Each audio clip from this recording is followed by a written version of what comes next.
Welcome to Work on the Left Side. I am joined this episode by the Cumbrian Outlaw, Rick Markus. Dude, how are we doing? You good?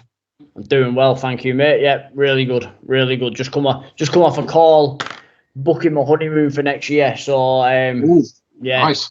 Very exciting. Looking like we're going to Mauritius. Bit different at Benidorm. I'd usually go on, So Benidorm is good, all right for a week, but that one-off special occasion. Oh yeah, we're looking at pure luxury. So I was just, I saw it and it was called Paradise Cove, and I was like, yeah, we're getting on board with that. So yeah, that's what I've been doing this evening after some client calls earlier on from the online coaching side of things and bits like that. So yeah, been a busy old day, but all good. Nice. Well, you'll have to make sure them bookings keep coming in, dude, to pay for Mauritius, because that ain't gonna be cheap. Yeah. to be fair, it's my coaching business, so we're paying for Mauritius. The wrestling bookings won't be paying for it. That'll pay for the clubber. That'll pay for the trunks and the sun cream and stuff. Yeah. Pay for me petrol and McDonald's on the way home if I'm lucky. Medal. But no, dude, that's awesome. It's good to hear as well. Something to look forward to. Obviously, stuff like that. But obviously, that's Then talking wrestling and stuff, though, obviously, I'm going to jump straight into it. I was in two minds about, do I drag this out until the end of the episode to make everybody stay tuned? Hopefully everybody will watch till the end anyway, But first thing I've got to address is the heel turn, mate. That's absolutely blown everybody's mind that I knew, recently at Odyssey kind of thing. Because, again, Odyssey is a promotion. I will always shout them out. I always want to big up Odyssey every chance I get. So, yeah, I'm not going to delay. Let's talk about Odyssey. And, dude, some dastardly actions. Yes. Yeah, it was good. It felt good. It felt good. So, to kind of roll the clock back, when I first started wrestling, it was in Barrow in Furness, Knockout Wrestling, which is my hometown where I'm from. I don't live there now. But I was a heel to start off with and absolutely loved it.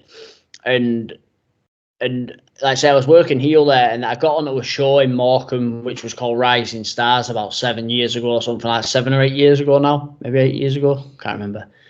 2017 it was, so 7 years ago. And a heel had pulled out. So he said, well, you work face. Never worked face before. So it's like, going through like, what do you do at the start? So I don't know. I usually just hit people around for 10 minutes and then bounce all over the place for them. And then, started working as a face there, and they got behind me because that's what they do in Morecambe. And then, all the way through, like I say, I was working face at the time. It was Alpha Omega Wrestling. That was the incarnation that was at Morecambe at the time. And I was working face ever since. And then rolling forward, when we set up Odyssey Wrestling during COVID, we came into that, and during that time as well, I was doing a body transformation program, and I became really good friends with Ryan RPD. And since then, like, we literally became like best friends, and we spoke about, we're going to take up, we're going to win titles, we're going to do this, we're going to do this, and we got into Odyssey, and the fans instantly fell in love with him. I remember on the very first show, we did the VIPs together. They totally got behind him. One of the fans actually got a tattoo the other day with his name on a arm the other day. They're absolutely insane about him. Like, it's crazy. And then, as time went on, he started winning titles all over the place.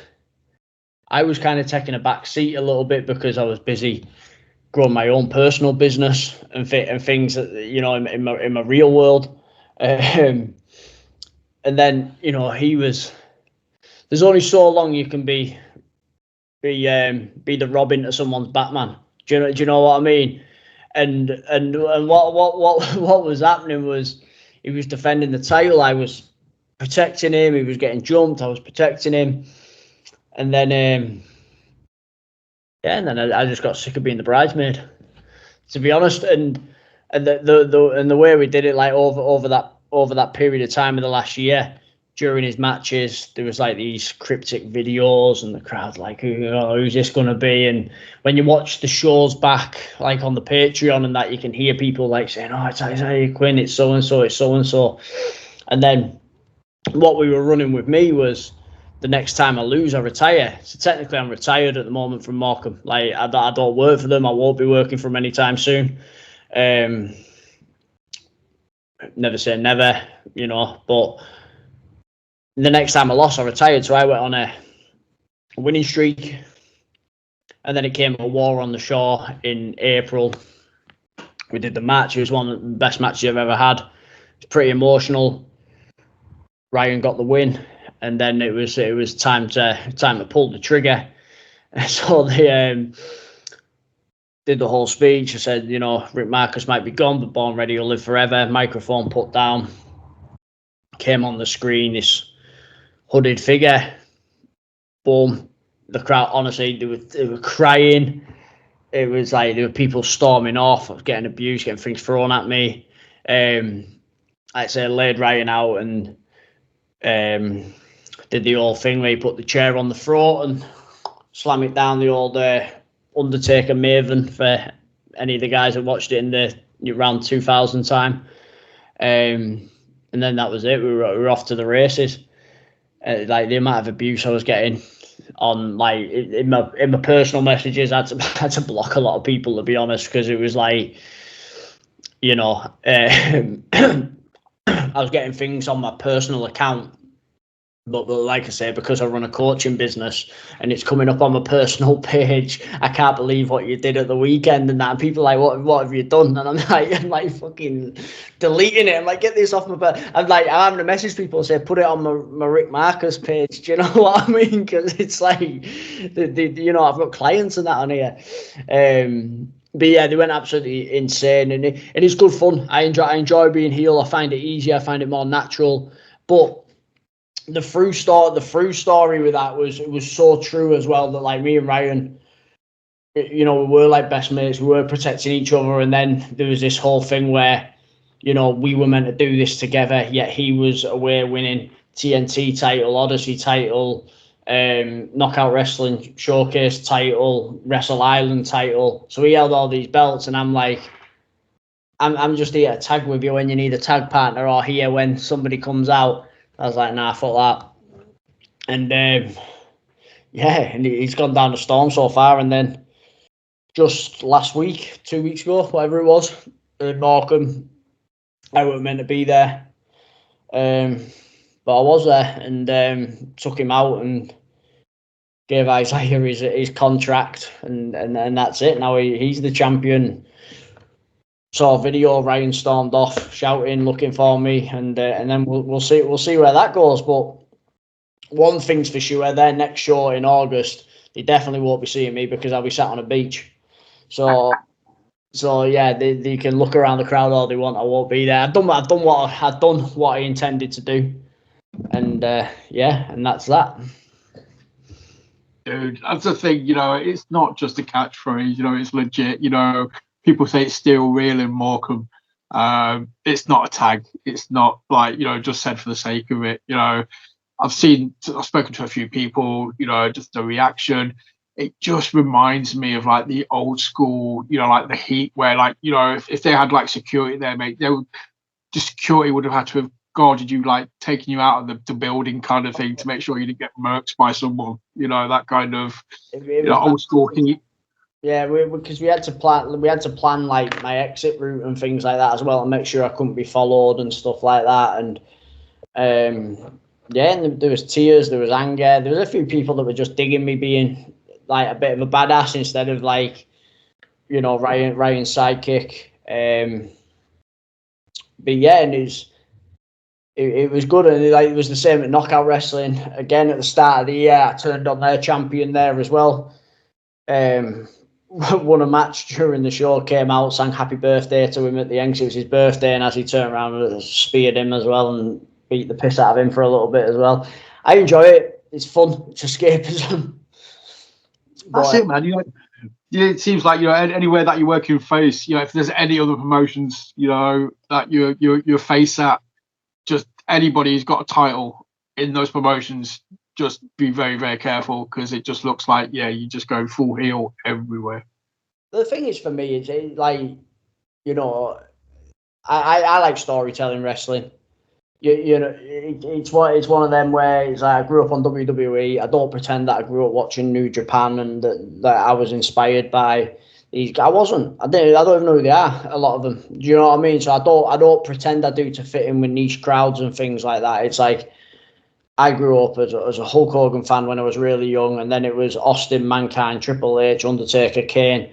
That was my kind of thing. And like, don't get me wrong, like the mid card was always great with, like, you know, your Jericho, Benoit's, Kurt Angle's, all that kind of stuff. But I just loved the character, like the superstars. You know, that's what it was all about to me. So like, when we do anything with Odyssey, like the throughput with the storyline. So like with Isaiah winning it and the way it happened, like their storyline's been going on since we started 3.5 years ago. Mine and Ryan's story's been going on for 3.5 years, and they've all like intertwined. And now we'll go off and do our thing now while Will Carter's going after their thing, and then it'll work its way back around at some point. I'm very sure of it. Yeah, and that's fun. When you're sitting down and you're writing this stuff, and you're like, oh shit, that all comes together perfectly. And then in your head, it's like, this is going to be insane, and then it actually is. Like that's cool. And it's like, sorry, I said to you when I get talking, I get like, no, go for it. But like, it's like the reaction. You know, you can tell you're doing something right by the fans' reaction. 100%, and it's like, and the Morecambe fans will give you it all as well, and it's like they're not the kind of crowd that are going to chant, "You fucked up, you fucked up." Do you know what I mean? They're going to boo the good guys. They're going to boo the bad guys, cheer the good guys.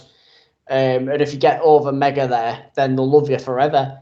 And you know, you get a lot of internet cool promotions and that, and then you actually go to them, and it's not quite what you thought based on Twitter and things like that. Don't get me wrong, there's some incredible promotions out there. But then, you know, we're really fortunate to wrestle at a show where we get 200 plus at every show, but the retention rate from the customers, because these are the kind of data we actually look at behind the scenes as well.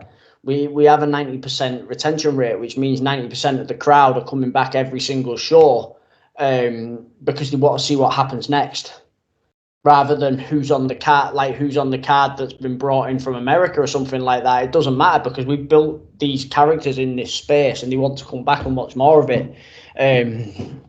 You know, it's soap opera in a wrestling ring, and it's all it is really. And that's the stuff I enjoy. Rather, like, I don't work a great deal of promotions now, just hell of a lot on with business and life and everything like that. So it's like I work the places now where I've got a storyline that I can sink my teeth into. I won't, and like this, like, don't get me wrong, there's a lot of incredibly great young wrestlers out there that want to go over WWE and things like that, and AEW, wherever that may be. But that's not on the cards for me. Do you know what I mean? So I do it because I enjoy it. So I do these ones where I've got stories I can really sink my teeth into. I do the one Knockout Wrestling in Barrow because it's my hometown. So I get to go home, see my family for the weekend while I wrestle. And then obviously Odyssey in Morecambe, I'm one of their co-owners. So I have a vested interest in that, and you know, so it's don't get me wrong, like there are other ones that pop up now and then, but the days of traveling 7 hours to go and do a show and that, it's like, you know, I don't want to be away from the family for a full weekend and that a lot of the times, especially when, you know, we're working and everything. But yeah, I still love it. It's one of them things. I wish I could give it up, but it's like I need to be in somewhere. Do you know what I mean? It's a weird little drug, in it, wrestling. I'd say it must be, like, again, you know, from this side of the curtain, I can't even imagine, you know, just like being in front of like 200 people, 300 people, you know, just getting the boos when you want to get the boos, get the cheers when you want to get, you know, you're pulling the strings, you know, you've got all these people right in the palm of your hand. That feeling, mate, that must just be like euphoric. The adrenaline, it's just, yeah. And the thing is, the more that you can get a reaction without physically having to do anything, then bonus, because it means the drive home's a lot less painful and achy.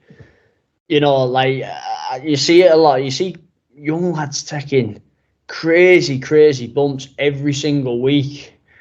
And, like, all power to them. They're doing more athletic stuff than I could ever dream of doing, and a lot of guys I know. But if I can just stand there in the ring and look out at the crowd and get them booing, and then just carry on turning, look at them a bit longer, and they get louder and louder and louder and louder. If I can milk that for a minute and a half and then see my ass and stamp on my opponent, I'll take that all day long, because it's about eliciting emotion, isn't it? You know what I mean? At the end of the day, people are paying money to come and watch a show and be entertained. And different crowds like different things, but you've got to entertain the paying people, not just entertain your mate who's backstage who's going to pat you on the ass because you worked your wrist lock really well. Do you know what I mean? It's I mean, there used to be the saying that, trying to pop the boys kind of thing, which is fine. Oh, but the boys aren't paying the ticket. They're not buying the tickets. They're not coming back to every show kind of thing. They're not buying the merch. There's little nuances and bits like that, and even when you're in the ring and you say daft things when you're wrestling and stuff like that, and you have them little bits like that. But at the end of the day, it's like the paying to come and watch theatre, aren't they? And you're there to entertain them. And obviously, well, say Odyssey, you mentioned it before I started recording. I've had Ethan on before. I've talked to Ethan, and I think he summed it up best, and that's what it's the perfect way to explain Odyssey. Is he kind of compared it to like the MCU, like the 10-year story arc from Iron Man to freaking Endgame. You had like a 10-year, 50 films or something with story. You mentioned it earlier, where somebody's story arc will go this way, somebody else's story arc will go that way, and at some point it all kind of comes back together again. And that's credit to the people that have come before us in Morecambe as well, because it is like a through thread that's always kind of been the way there for all the promotions that have been there before, from like Alpha Omega, and then there was paid promotions before that, and there was XWA. I know Greg Lambert was really big there, like in there for years, and ran the promotions as well. He's actually wrote a book, where a couple of books, and he mentioned about Odyssey most recently and how it's a similar formula to what they've done there in the past, which it is, and it just reigns true with them. And the thing is, it retains customers. Do you know what I mean? It's like, unfortunately, it's one of them things where, you don't have a weekly television show to tell your stories. You've got 6 shows a year to do it, haven't you? So like every show's a pay-per-view. But that's the fun of it. The writing's the most fun bit. 'Cause when I was a kid, I remember. I was older than a kid. I was probably about 16, to be honest. And I broke my hand, and I couldn't play on my computer properly. And I can't remember which SmackDown game it was, but it was the one where you could create a story. Like there was you could create a story, and there was backstage things, and you made all the it weren't like the GM mode. It was actually like building a story mode, and then you could upload it on the community creations and that. And I got obsessed with that and like making story, because I couldn't physically play on it properly, because I couldn't like bend my hands. I had a cast up to my fingers. So that I actually find the creative side of things more enjoyable than the traveling and everything else that goes into it, Well, it's certainly less painful. But you mentioned you hit the nail on the head earlier, like when you sort of said, when you've got that story, when you've got that emotion, you can work smart. You don't have to work hard. You can work smart. You can just do something to get a reaction. You can get a bigger reaction from just a spear or just from punching somebody as what you would get at the end of like a 5-star high spot match kind of thing, because the people are that invested in it that they are just ready to combust, and as soon as you do what they're expecting you to do, the roof goes off. So that's it. So one of my favourite matches of all time is The Rock and Austin's at WrestleMania 17. You don't do anything apart from punch, kick, fight around the ring, and trade finishing moves, and then get laid out with a chair at the end. That's it. You don't do anything else, and it's one of it. But it's all emotion and characters, and even Stone Cold against Kevin Owens the other year, he didn't do anything. He just did his usual formula that he used to do, and obviously Kevin Owens protected him fantastically. But it was so entertaining, and I actually text RPD while it was on, saying, "Mate, this is absolutely class," and that's on the same card as, you know, the likes of Ricochet and things like that, which, don't get me wrong, is absolutely fucking incredible. But I was more entertained just Steve Austin punching a geezer around the ring and drinking beer, you know, and it's, yeah, I think it gets lost with wrestling sometimes. I think people can forget what it is sometimes, and you know. You said it earlier. It's a soap opera, but in the wrestling universe kind of thing. And that's I had a mate years ago who used to take the piss out of me for watching wrestling, and he did it constantly. And I was like, "No, mate, it's awesome. It's awesome." And then he actually sat down and watched a few episodes. This was like late 90s, early 90s, and he had like an epiphany. And he looked at me and he says, "It's a soap opera." I was like, "Yeah, I know it." He's like, "It's a soap opera for guys." I was like, "Yeah, pretty much." And he goes, "Instead of having the pub, because all soap operas have got pubs. They're like, that's the center stage for all the action." He says, "Instead of it being a pub, it's a ring." I was like, "Yeah." He goes, "All the shit hits the fan in the middle of the ring." I was like, yeah, pretty much. And once he had that kind of epiphany, once he looked at it like that, man, the dude was hooked. He was watching it every week. That's it, and you got to suspend reality from it. Do you know what I mean? It's like you got to take it for what it is, suspend reality. But that's, to me, that's the same as watching a film, though. Do you know what I mean? It's like, a lot of wrestlers are into the Marvel and things like that. It's like, look at it, it's fucking nonsense, really, but it's entertaining. You know, so it's like you grab a guy and do that. It's like if you're in a pub and you got into a fight and try to whip him into the bar, he'd look at you like you got 7 heads. Do you know what I mean? He'd probably leave you because he'd probably leave the fight because he'll think you're a fucking nutcase.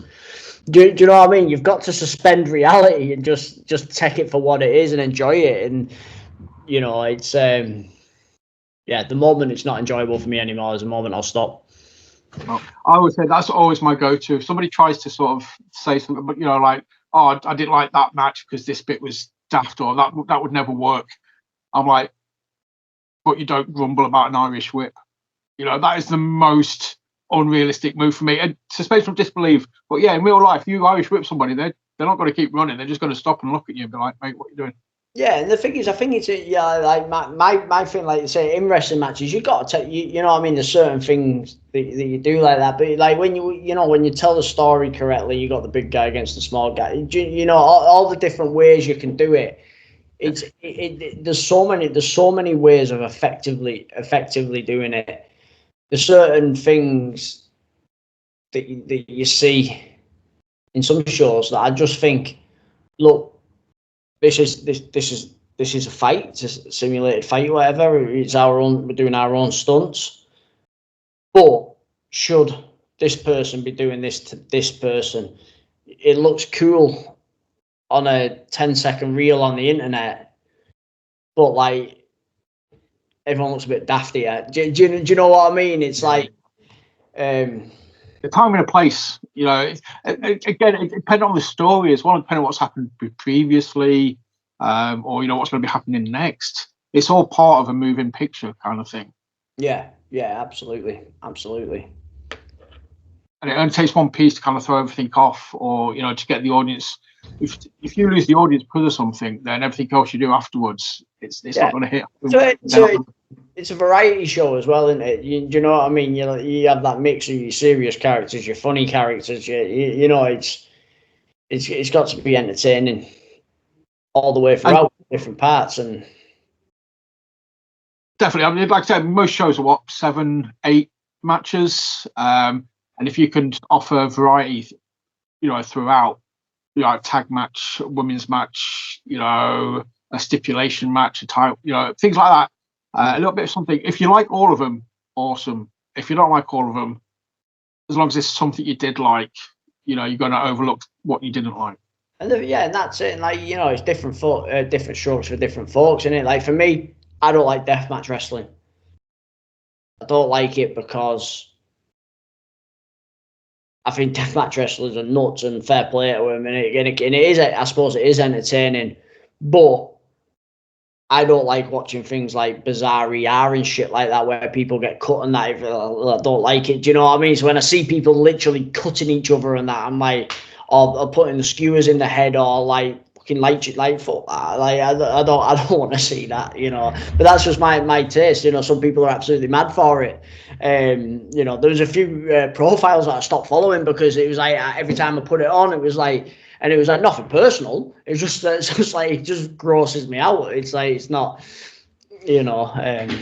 Yeah, it's each to their own. Like, you know, yeah, it's not wrong, it's not right. It's just not to, you know, it's like anything. It's like music, it's like films. You mentioned earlier, you know, a lot of people like in the MCU or the comic book stuff. You know, I know I've got mates who love the comic book stuff. I love the comic book stuff, and I've got other mates who just freaking hate it. And it's like, you're such a big kid. I'm like, yeah, it is what it is. You know, but it's all right for people to like different things. That's fine. That's it. And there's a lot of things I was into when I was younger that like I just literally don't have the time to be into anymore. I used to love playing games when I was a kid. Like I weren't a full-on gamer, but I was like, you know what I mean, I was obsessed with like FIFA, Grand Theft Auto, wrestling games, all that kind of stuff. And I'd spend hours playing on it. I never got into Call of Duty or anything like that because like I just weren't very good at it. But now it's like I look like yesterday. I played on Grand Theft Auto 5 for about the first time in about 8 years since it first came out, probably just because I literally had an hour and I thought, you know what, and I was shite, and I was like, right, that'll do for me. That's my gaming done for the time, just because I wanted a bit of an hour chilling out. But yeah, it's like even films. I don't watch a great deal of films or anything like that now. It's just, but what I've committed to now is because I'm a little bit of a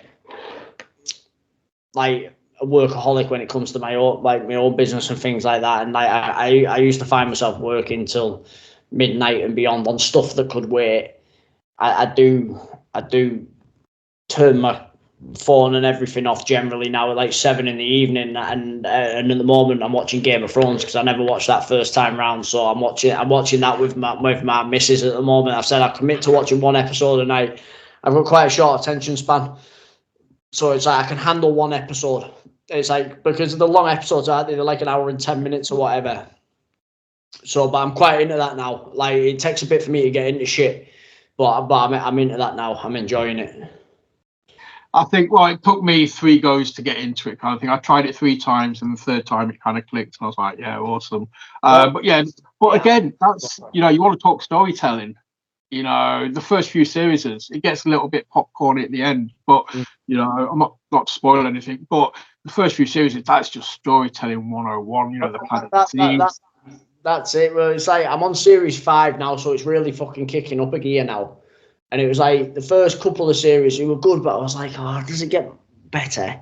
And then I think at like the end of the second series, there was like one of the Baratheons came in and attacked him, and there was all that fire on the sea and all that kind of stuff. I was like, oh, right, this is fucking a bit better. And Tyrion gets his face slashed and that, and I'm like, right, now it's kicking up a gear, and now I'm enjoying it. So, yeah. And the dragons are coming. I remember everybody's teasing that for me. I'm a bit entertained now. Like a bit more entertained now. So, but yeah, but like I say, I like to have at least an hour an evening now where I'm chilling out and that, because I can get away with myself with personal work and bits like that as well. So relax, chill out, like I said, put your feet up. I think it's key sometimes. You've just got to, I've got a mate who's self-employed, does kind of a similar situation, runs his own business, but he gets to, like they say, 7 o'clock, 8 o'clock, it's literally phone goes in the drawer in the kitchen, closes the drawer, he ain't taking it out until 7 a.m. kind of thing. It's like, no, otherwise he's just going to burn himself out. It's not going to be any good to anyone. Yeah, and I think that's true in life in general as well. That you got to learn how to compartmentalize things. If you're bringing your shit from work home every day and you're bringing that mood into your house, and then what's the knock-on effect there? You know, if you're not looking after yourself and things like that, you know, it's yeah. But that's me. That's my shoot business head on there, though. Do you know what I mean? It's like, it's right though. It's right. Right, let's tick the generic box. You know, we mentioned a while. You know, you get into wrestling a while ago. To wrestling. Like I said, I warned you before, man. We would sidebar into different things. I've got no issue with it. That's fine. But yeah, so yeah, the generic box. You know, what's sort of, obviously you sort of said, you know, when you was younger, you was playing wrestling games. You know, you was a fan back in the day, WWE fan. So you've always been a wrestling fan. But what kind of made you take those first steps through the training, room doors kind of thing? So I was 27, so I weren't young. And I was in Barrow, where I'm from, Barrow in Furness, and Knockout Wrestling were doing a show, which is a local promotion. They do absolutely incredible as well. They're not like super internet cool or anything like that, but the same 200 every time in the crowd, quality promotion, good stories.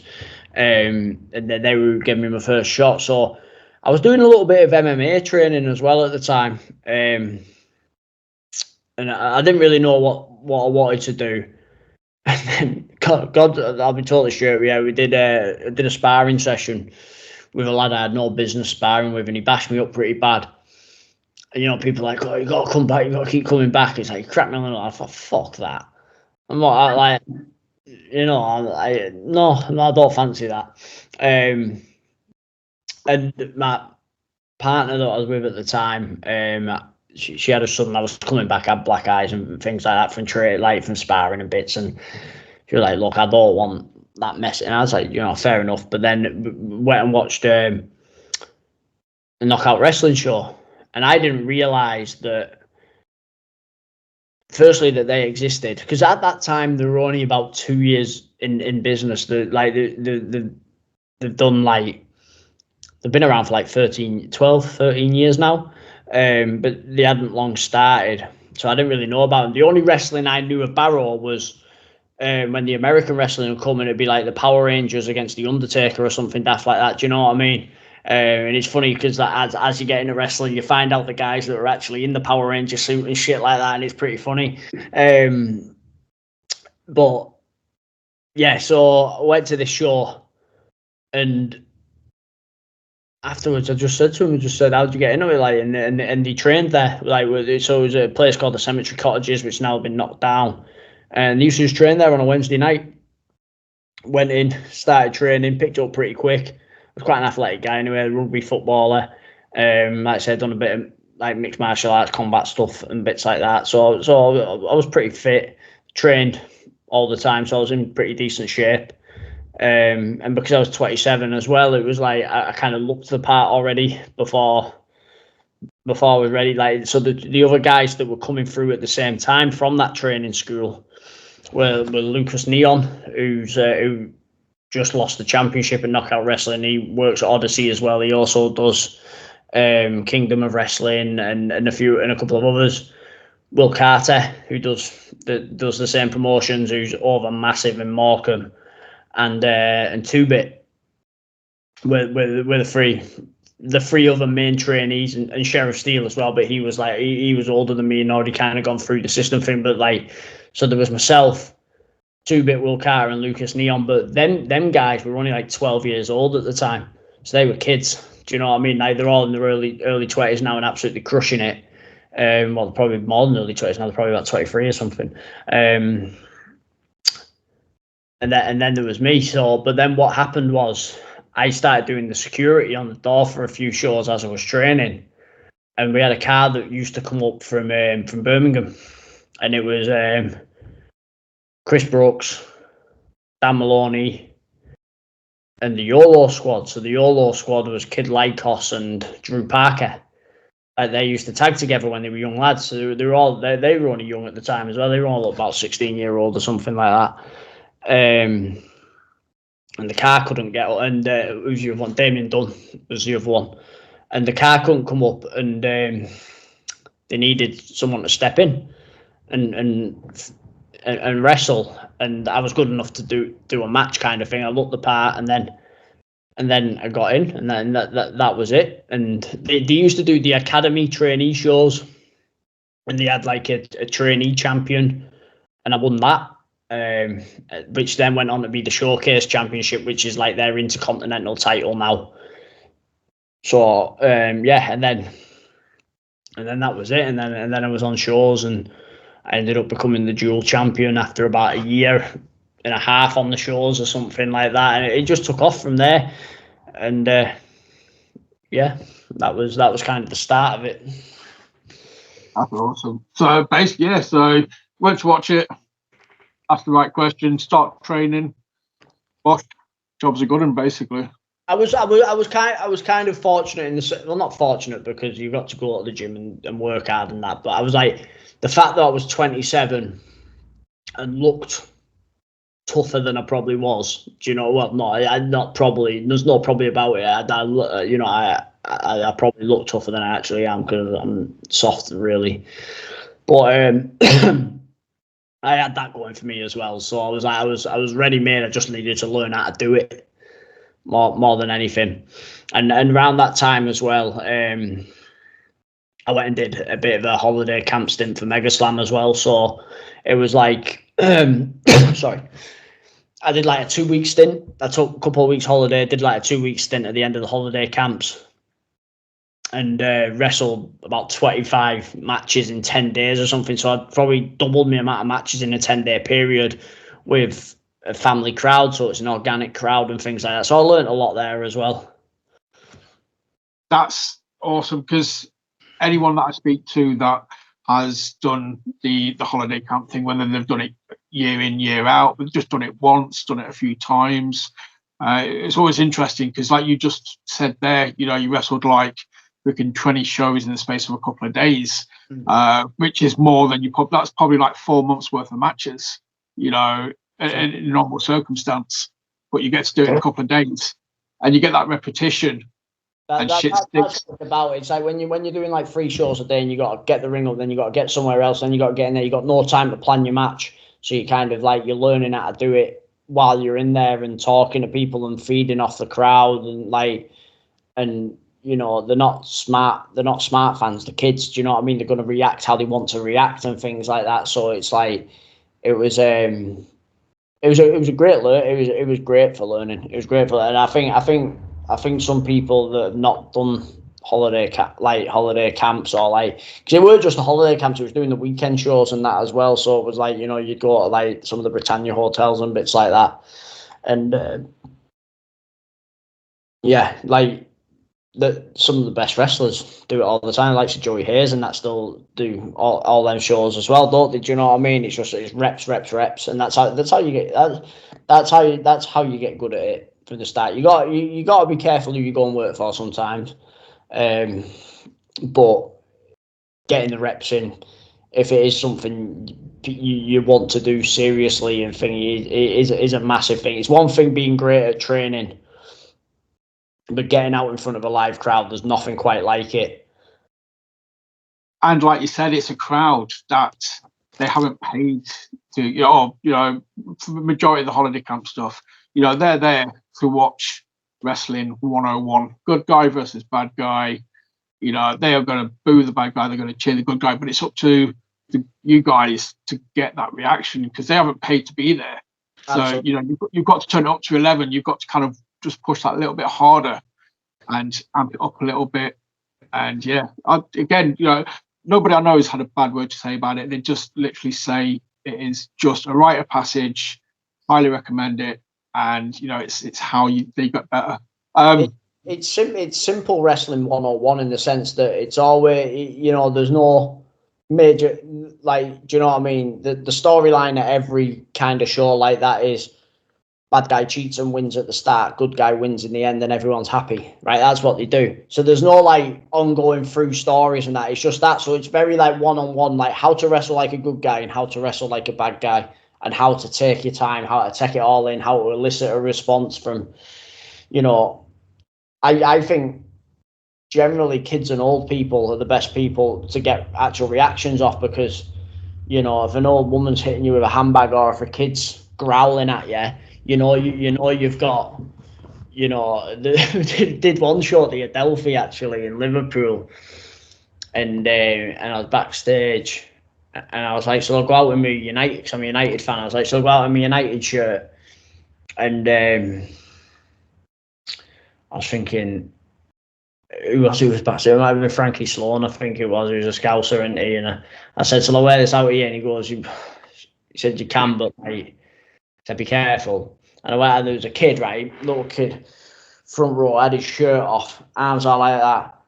And he goes, what the fuck are you wearing that for? I'll fucking cut you up.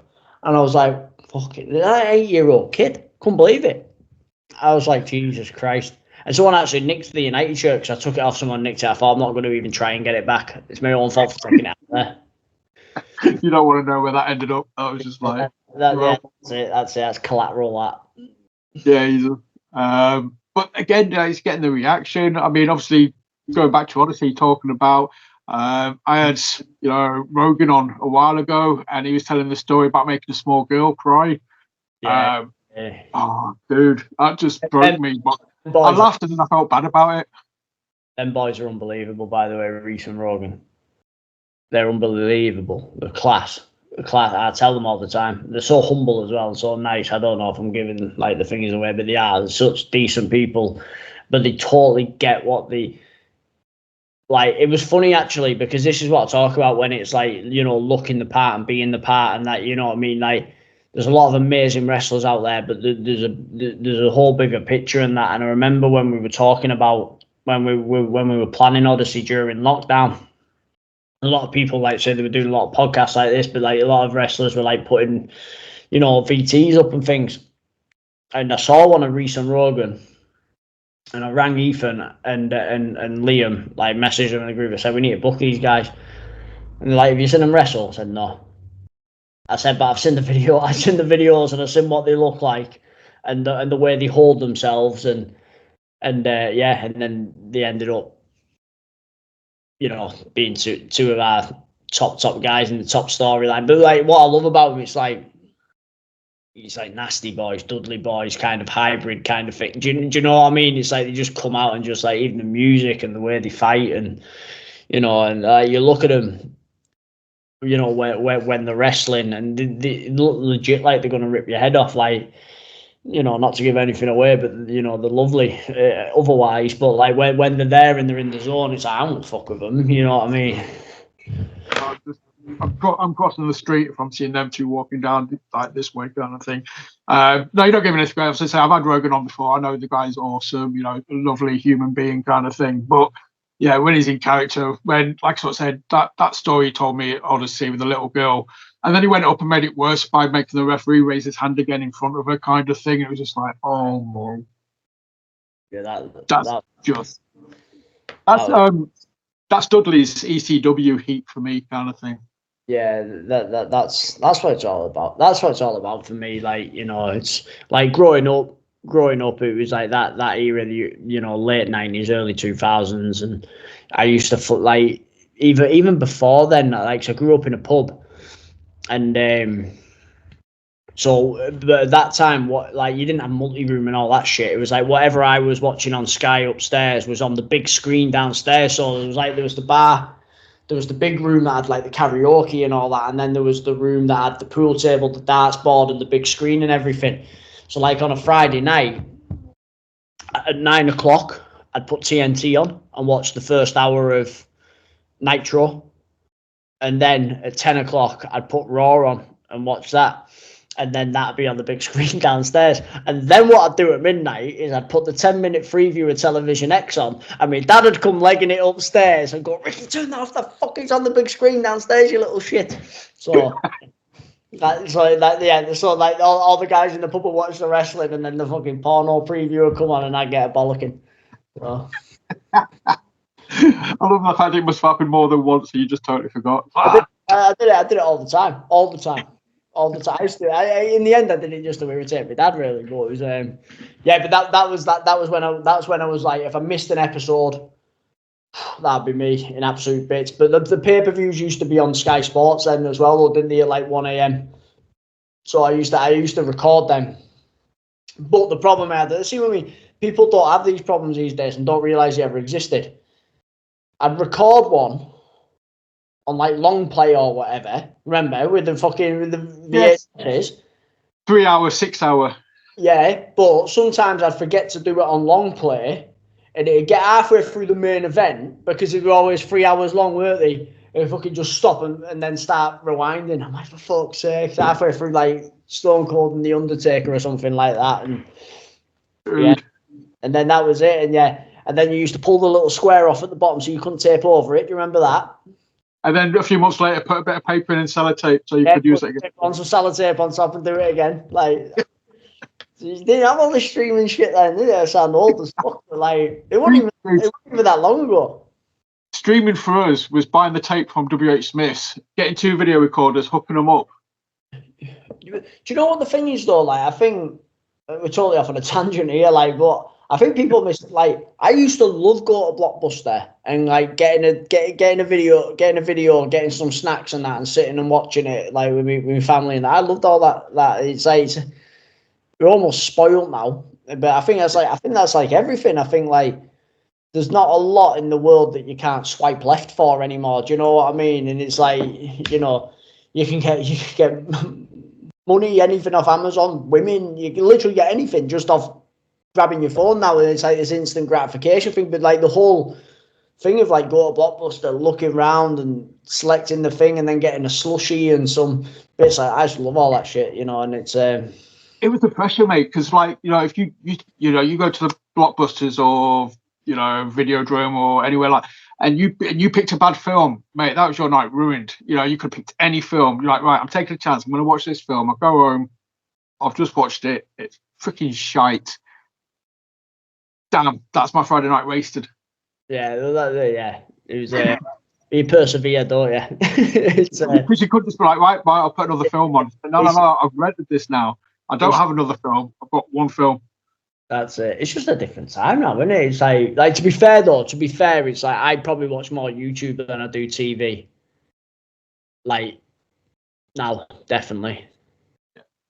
Well, there's that much kind of mixed content on there. I'm a fucker for watching.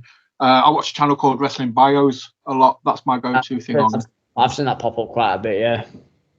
Check it out. There's they've got like a series. I'm obviously picking up other things, but they do like a Reliving the War, which is obviously the Monday night, you know, Nitro versus Raw. And he watches an episode of Nitro and an episode of Raw, and then compares. And there's probably like 4 years worth of episodes now. I started watching it like 3 or 4 years ago, and I think he's up to about 2,000 now, kind of thing. But again, it's just I put it on 5 hours later. I'm like, oh crap, right, okay, I better go to bed, kind of thing. It's nice, that nostalgia part of it, isn't it? I think it's nice to remember. It's nice to remember the feelings you felt when you were like a kid watching it, and like the emotion it elicited and things like that. And I think that's why, like, seeing Austin against Kevin Owens, a lot of the new like, not to insult anyone, but like the new era of wrestling fan, I probably think, what's this shite? Do you know what I mean? Where it's like, for me, and like I know, like for RPD, we were texting at the same time, we're the same age. We were like, fucking hell, this is absolutely class, because you've got that, you've still got that little, you've still got that little kid inside you. I mean, yeah, exactly. Number one, always. But you've always got that little kid inside you, haven't you? Do you know what I mean? And it's like, for me, like in my own personal life, it's like, and this sounds quite daft, but I actually have a picture of me as a little kid that I keep near me. So when I need to remind myself of where I'm going, what I'm doing, I look back on that and I'm like, would this kid, like I want to make that kid proud of who I'm becoming. Do you know what I mean? It's like, yeah, because like in my own, like I said, I've gone on quite a bit of a personal journey myself over the last 6 or 7 years. You know, from being very, very low to, you know, now running a business where I help guys, you know, with the mental health, physical health, and everything like that as well. And it's been a, you know, it's been a long journey, and it's little things like that where a little perspective sometimes just, you know, just step back, just draws you back in, you know. And I promise you, mate, any 6, 7, 8-year-old kid, if they knew they were going to grow up to be a wrestler, they'd be very, very chuffed with that. I'm very, very happy with that. That do you know what? I think that's the best part of it. I think that like, to me, that's the best part of it. It's like 10-year-old Ricky's absolutely buzzing. You know, and it's like I say, I know going to America and things like that. Like, to be honest, even if I was offered it, I probably wouldn't do it, just because I've got a good thing going with what I do in my personal life. I wouldn't pass a medical anyway. I've actually got arthritis, so I wouldn't pass a medical anyhow. And I'm nearly 37, so I'm not like a kid. But doing it, even holding championships, like in these kind of crowd, like, because the cool thing is to the kids in the crowd and some of the people in that, you know, you are an actual hero to them, or a villain at the moment, but you know, and it's cool. That's cool. So especially, like, to me, like the best thing, particularly when I was a face as well, was the kids. Do you know what I mean? When they come, they want things signing, they want a picture with you, and it's like, to them, you're a fucking megastar. But then on Monday morning, you sat back at your fucking desk doing your normal job, you know. But it's like, for that moment, you're somebody to them, and it's like that's what it's all about. That's what it's all. That's 100% what it's all about. Of course it is, and that's it. You know, you're doing the entertainment. Like I said, you're giving them someone to cheer, you're giving them someone to boo. You're just letting them lose themselves in something for 2-3 hours, entertaining them, putting a smile on the face, letting them. Just, you know, we love to boo a bad guy. You know, it makes us feel better booing someone as well. You know, it's not all about putting a smile on our face. You know, I want to vent that frustration. You know, if a kid's had a, I don't know, I've been told off by his mum, mate, he's booing extra loud for the baddie just because. It's a form of release, and that's what you're doing. Well, that's it. Well, when I turned on Ryan in the that Morecambe show, my missus doesn't come to many of my shows, like, just because they're always, like, the ones that I do are quite a long drive, and that I don't drag her along with me and stuff like that. But when it's the big ones, you know, she'll come along, and she came along with her parents, and her parents were in the mid-70s, like, and they were there, and there was a kid behind them. And when I turned heel, he was going fucking berserk. He was like, and it was funny because they were telling me about it afterwards, like the foul language that was coming out of the, I can't talk, like, but like the foul language that was coming out of this kid's mouth and that. And you know, like I said, I could see around the ring the people crying. Like, there was one lass who hadn't long had a baby, and she messaged me personally a couple of days before. Because she was saying, like, I've been a favourite wrestler for years and that, and like she's a nice lass, actually. She's a really nice lass. She's like, you know, I've been a favourite wrestler for years. We love RPD, but you know, me and the baby want you to win. So she's there in the front row. I've turned heel. I'm like, Jesus Christ. You know, then Vicky Flynn, bless her, who comes to all the shows, she's an absolute diamond. She sends me abuse every day now because I've upset her. But I spoke to the lady that cares for Vicky before the show and told her what was going to happen.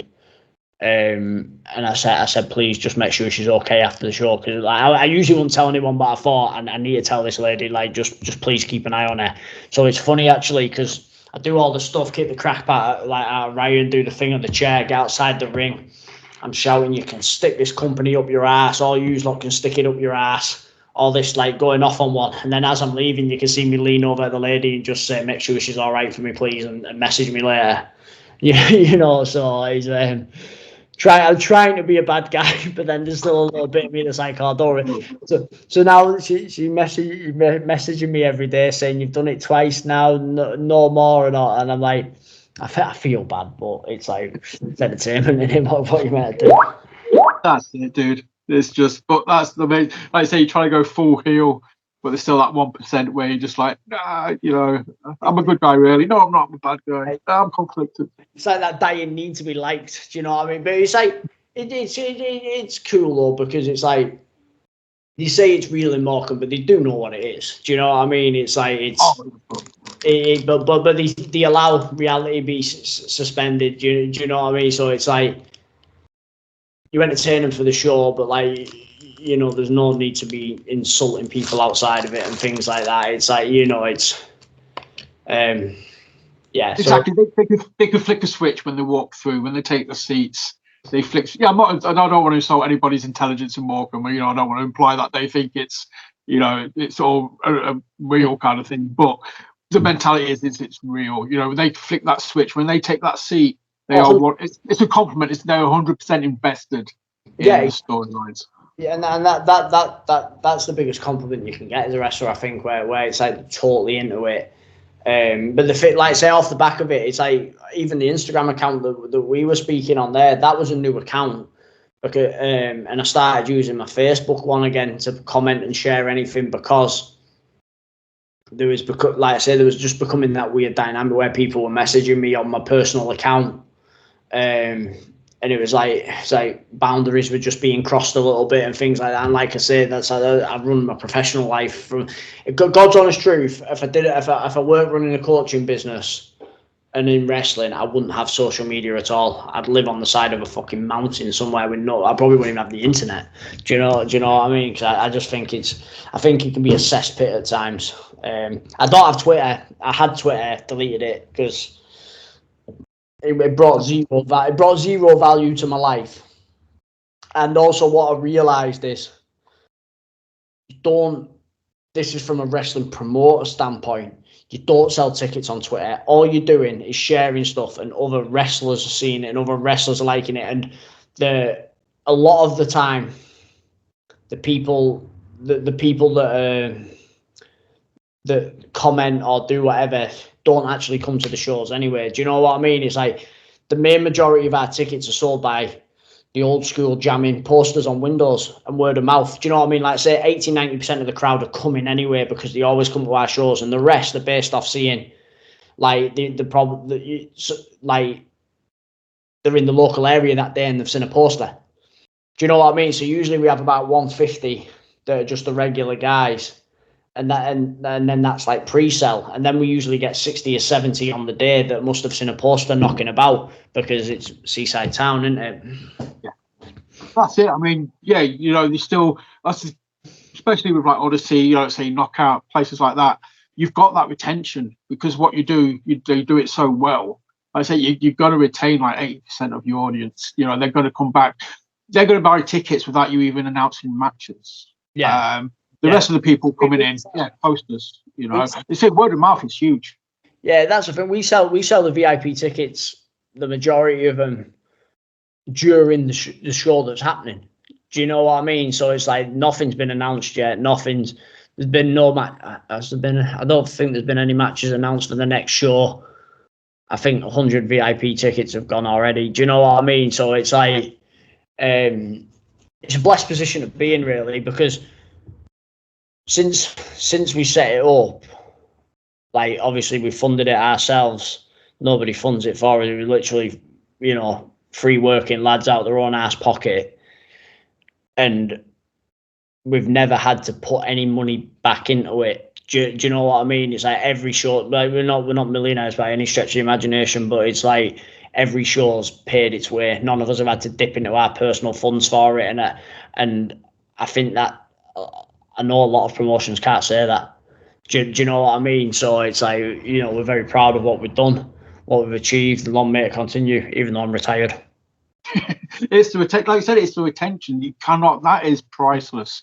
If you can retain 80% or whatever figure, you know, around about that percentage of your audience, mate, that's priceless. Because I just want to say, you've got to be, and again, that just speaks volumes for the storylines being told, the fact that people being used.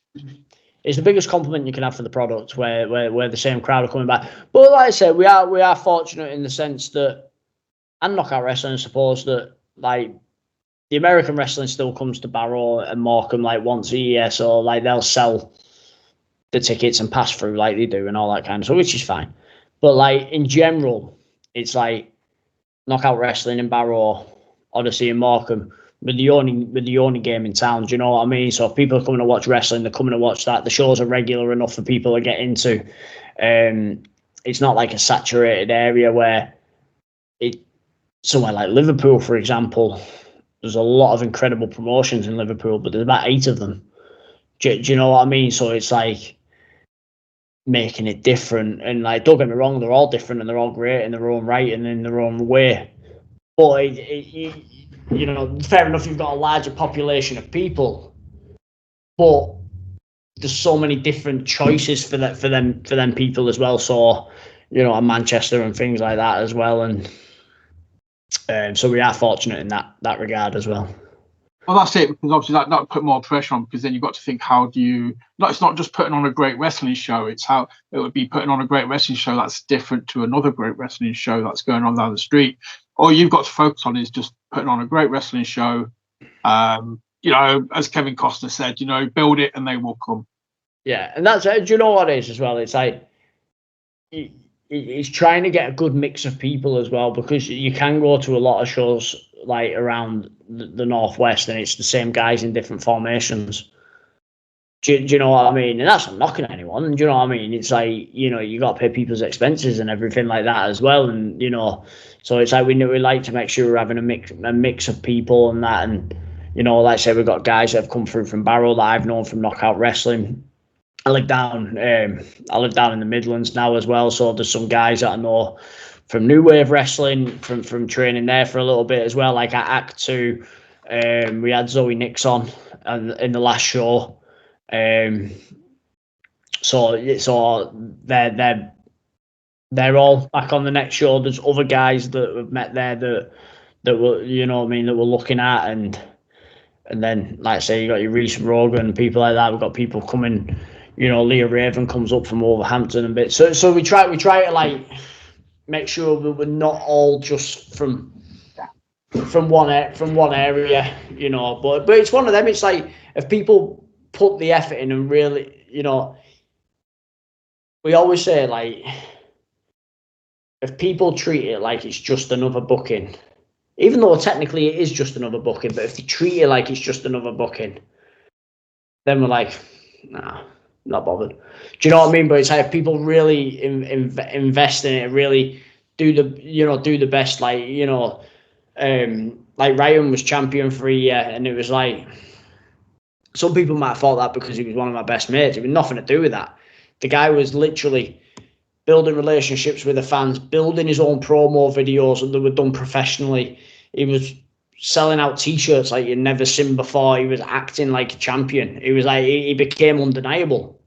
Do you know what I mean? There was no other choice, you know. And it was like, this stuff now with like Isaiah Quinn being the champion and the whole Freak Show story and Isaac North coming in and all that kind of stuff. None of that was meant to happen. None of that was meant to, that organically just happened. It was like, oh my fucking God, this is mental. Now they've got the tag team titles and the main title, and they're at the top of the show. And it's all because of the effort that they, like, you know what I mean, they talk to each other privately. And like Paul, Isaiah, apologies, put up a video yesterday about his days as Odyssey champion, and it was dead funny video, dead creative, like he does. We didn't ask him to do that. We didn't say, go and make this for us. He just did it off his own back. And that's, you know, it's commitment. Yeah, and it's just like, you know, and I appreciate, you know what I mean, everyone's got real lives and real jobs and things like that. But when you know that they're totally into what they're doing, it shows.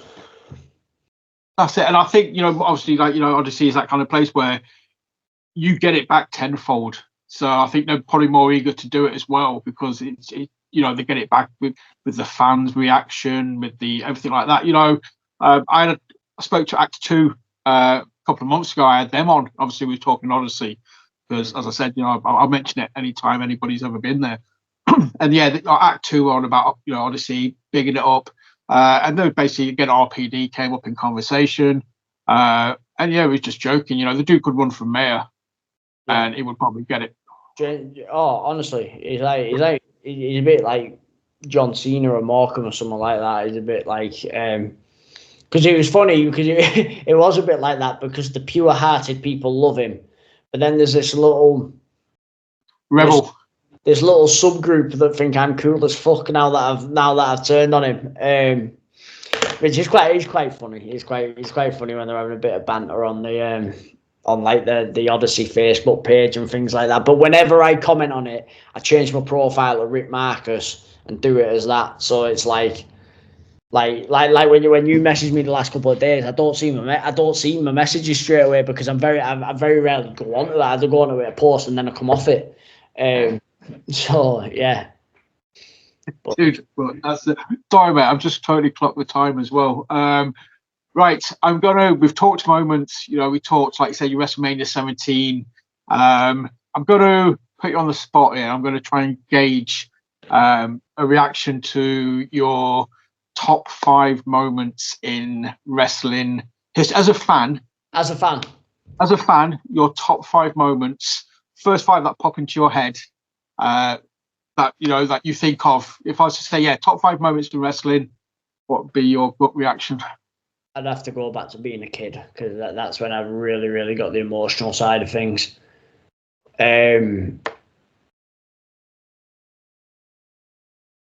Hulk Hogan in a cage match with King Kong Bundy, and it was on. I had a Hulkamania video. This was the first thing that ever got me into wrestling, and it was just a Hulkamania video, and it just had about 6 or 7 Hulk Hogan matches on. And I don't even know what show it was on. It might have just been like a Saturday night main event or something like that. I don't know. Was it not WrestleMania 3? No, he wrestled him in WrestleMania, but was that a cage match? I'm not sure. I'm not sure. I've got a feeling it was. WrestleMania 3, but this was definitely because it had the old blue cage and that, and I remember it vividly. He had like matches with Roddy Piper and that on there. So that's I'll go with that because that's my earliest memory of wrestling. Kane versus The Undertaker at WrestleMania 14. The Inferno match, yep. No, it weren't the Inferno match. It was the first one where they wrestled each other. And The Undertaker, it was like, because because it was Judgment Day after that one, where it was, was it Unforgiven, where they did the Inferno match. At WrestleMania 14, it was the first time The Undertaker touched him. He said I'll never fight my brother, and then he had to tombstone him twice to win, because he debuted at Bad Blood, didn't he? The one before. Yeah, we had Hell in a Cell with Michaels. Yeah, that was like 8 months. It had been building for like 8 months, hadn't it? That whole story, to be honest, that whole Kane and Undertaker story, I was obsessed with that. Austin and Rock, WrestleMania 17. You put me right on the spot here. It's a true reaction. It's the first 5 you think of. They're the genuine moments. Undertaker and Triple H, WrestleMania 28. The Hell in a Cell. Hell in a Cell with Michaels as referee. Yeah, the end of an era. Oh yeah. I feel like I'm missing one. The NWO days where Sting became like Crow Sting, that period of time that came, the payoff match was a bit weak, like Hogan versus Sting. Was it Sold Out 97 or something? Starcade. Yeah. That was awful. They just dropped the ball with that so badly. It was unreal. I love that period of Nitro when it was just the NWO and Sting. But then obviously too many people got involved in that. But I'd say that. But Sting didn't wrestle for like 18 months, did he? That's the ceiling every week. Then he was like, but how old was I at the time then? I was about 10 years old then, do you know what I mean? So I was a massive Hulk Hogan fan. Like when I was a kid, it was like Hulk Hogan. Then it was Stone Cold Steve Austin. Like that was kind of my, and then in more recent times, like, do you know what? It sounds bad, but I probably don't. I haven't really watched it proper for years. Like, I think John Cena's class. Like, I'm very like black and white when it comes to the entertainment thing. It was Stone Cold Steve Austin, The Rock, Hulk Hogan, John Cena, and Roman Reigns. For me, like, I honestly think, and like, I just think in the last 5 years, you get a lot of people moaning about like, Roman with the title and all that. To me, he's head and to me right now, he's head and shoulders the biggest superstar in wrestling by an absolute country mile. Like, he's not the best wrestler, like the best quote unquote wrestler, but superstar wise by a mile. You don't have to be the best wrestler when you've got the best storylines, when you've got the moments, when you've got the crowd. It's the look and the believability and everything. And then when The Rock came into the storyline as well, and people weren't into it at first because he was doing, this whole face thing, and then he turned, and it was like, shit! People don't. I think that was such a good thing to do because, like, I think the younger wrestling fan was like, well, he just comes back and gets to do this and takes this off Cody, and then it was like, it was cool seeing him kind of go, fuck you then, this is what I'm about. You know what I mean? And then, because then what happened is the younger wrestling fan realised, actually, he's fucking unreal. He was the best professional wrestler for a 3-month period without ever wrestling. Do you know what I mean? Just like pure entertainment, being a shit house. But then, like, yeah, there was quality. Like, that lead up to WrestleMania this year was superb, I thought. Yeah, no, fully agree. Like I said, but again, it's the moments, it's the storytelling, it's you're forcing, you're getting people's emotions going, you're getting them like, you're pushing the buttons, basically. The last 10 minutes of the WrestleMania main event was very entertaining.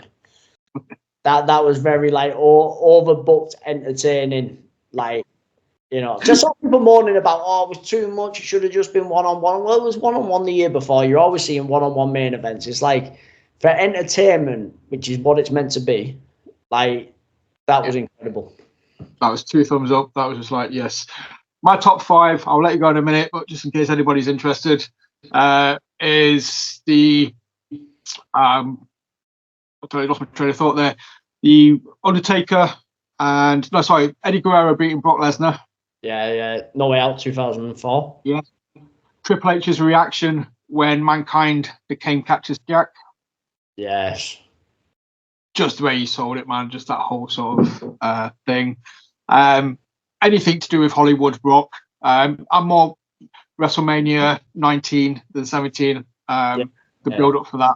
Just, Hollywood Rock. And the TLC match, 2000. Oh, God. Yeah. Not just a match. I'm saying, like as a moment, but just the whole thing of that was just the highlight. Really is the moment. Yeah. And last but not least, I'm going to go old school. Bret Hart, Roddy Piper, WrestleMania 8, the hug. Yeah. It's mad actually, because I'll probably lay in bed in a minute and think, is this something? Oh, yeah. That's it. all mine are mainly from when I was a kid, and like the emotion it elicited. Then I feel like recently it's getting better again. Recently, I think. I think because obviously Triple H has kind of got more of a hand in it now. He's kind of embracing the old school mentality. But I don't think any of mine were past 2002. I think my newest one was Eddie and Brock. Yeah. So that speaks volume. Brilliant. That's a brilliant match. Yeah, exactly. But dude, right, I said I'd let you go after that. I've kept you way over the hour that I said. So do you want to plug the Instagram so people can sort of see what you're up to? Yeah. So it's Rick Markus Pro Wrestler. I think it's Rick _Markus _Pro _Wrestler. I think. I can't remember off the top of my head. Yeah, I'll tag it. Yeah, that's what I mean. Like I say, I'll just share my matches, share bits and that on there, and that's it. I'm not like I say, I'm not a massive user of social media. to be honest, like I do in my coaching business. So if anyone's looking to get in great shape, if you check out Ricky Halfpenny Fitness on Instagram, you're always more than welcome on there as well. But that's where you can find me. And yep. Follow either of those. Good wrestling, good physical health, ticking all the boxes on both accounts. So hit like, hit subscribe, share, comment, do all the generic stuff I tell you to do at the end of every episode. Obviously, thank you for watching. Dude, thank you for talking to me. Apologies. I kept you a bit longer. Oh, it's all good. It's all. I didn't actually realise. I just seen the time in the talk on. I didn't realise we've been talking that long. So I think Corey's done and dusted. So I think you're free to go back into the. There's no more. She'll be in bed now, like so. Dude, thank you so much for talking to me. So I'll get half an hour of my telly before bed. That's cool. That's awesome. It's not 12 o'clock yet, so there's no free reviews going on at the minute. Okay. None of them anymore. Dude, thank you so much. And obviously, thank you for watching. Keep your eyes peeled. Guest announcements coming left, right, and centre at the minute. So, we'll see you again very soon. Goodbye.